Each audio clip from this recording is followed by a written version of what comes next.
Zero trust, trustworthy.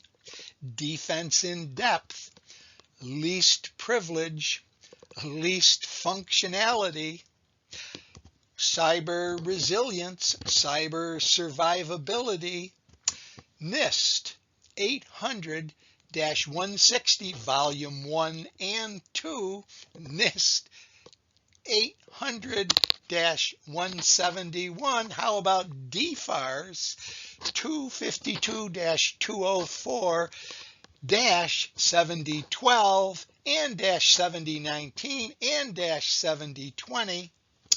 CMMC, CUI, SCRM, RMF, and I'm just starting to get warmed up.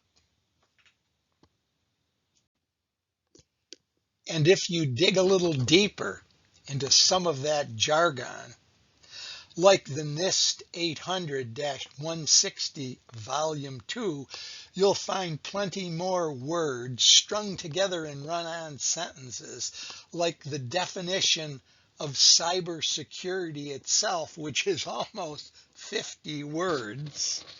Isn't cybersecurity just about security when it comes to computers? Why can't we just say that?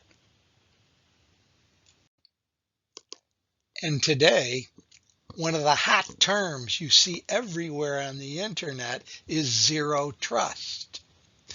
And if you read the definition of zero trust in that same referenced NIST document, it's even longer than cybersecurity, and it sounds like something very new and different.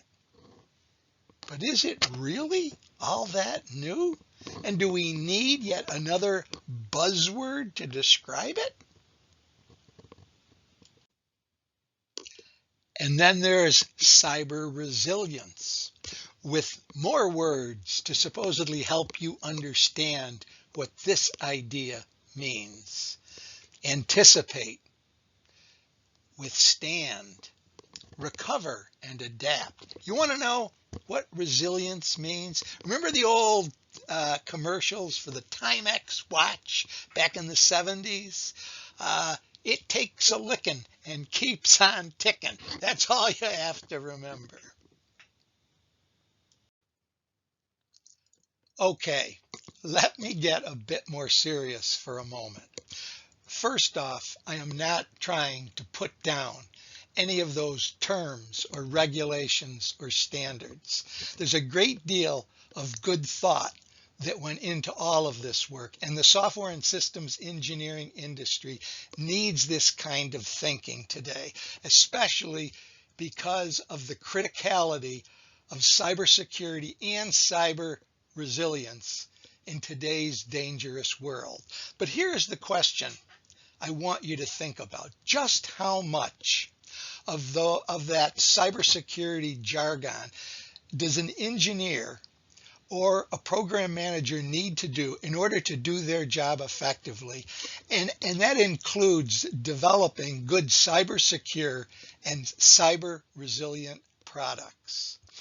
And the reason I bring this up and the reason this is so important today is because too many organizations are spending way too much time digging through those overly worded documents and definitions, leading their organizations in many cases down wasted paths if they truly want to solve their cybersecurity challenge in a practical and effective way.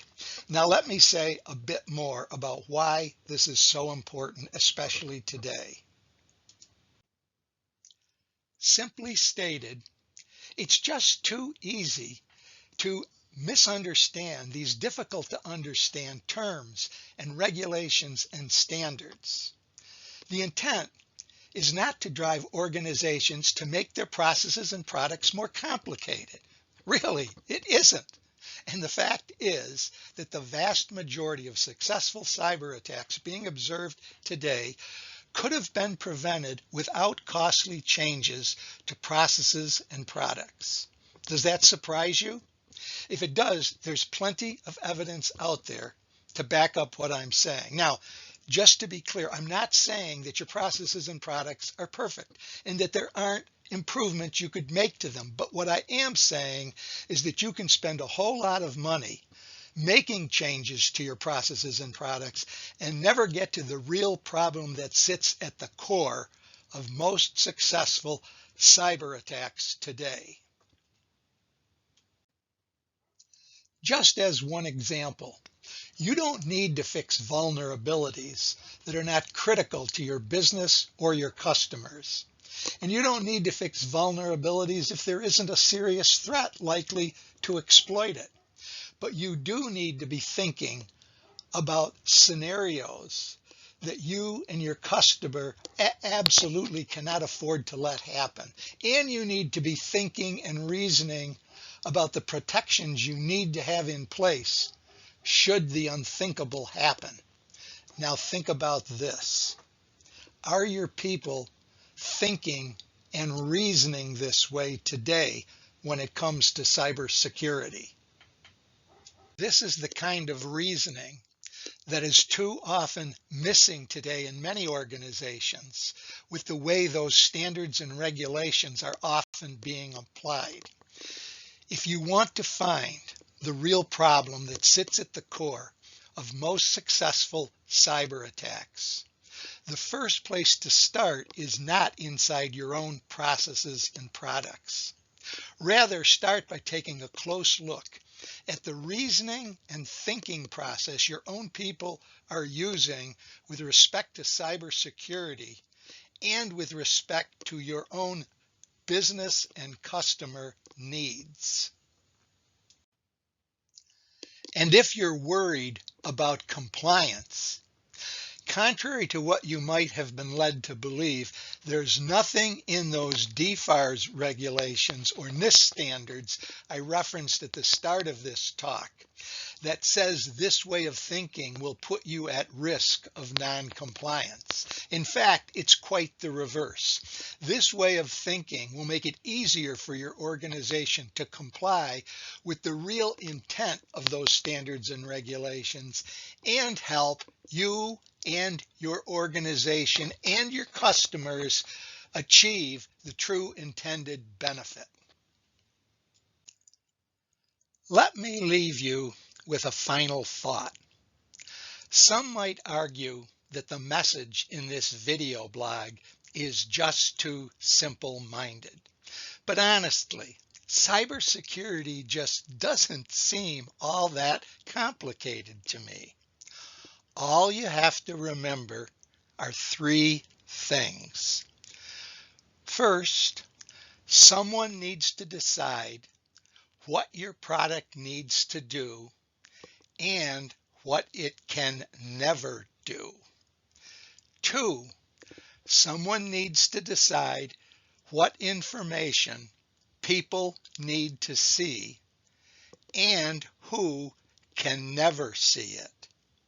And three, then all you have to do is make sure your people, your tools, and your products behave accordingly. That's it in a nutshell.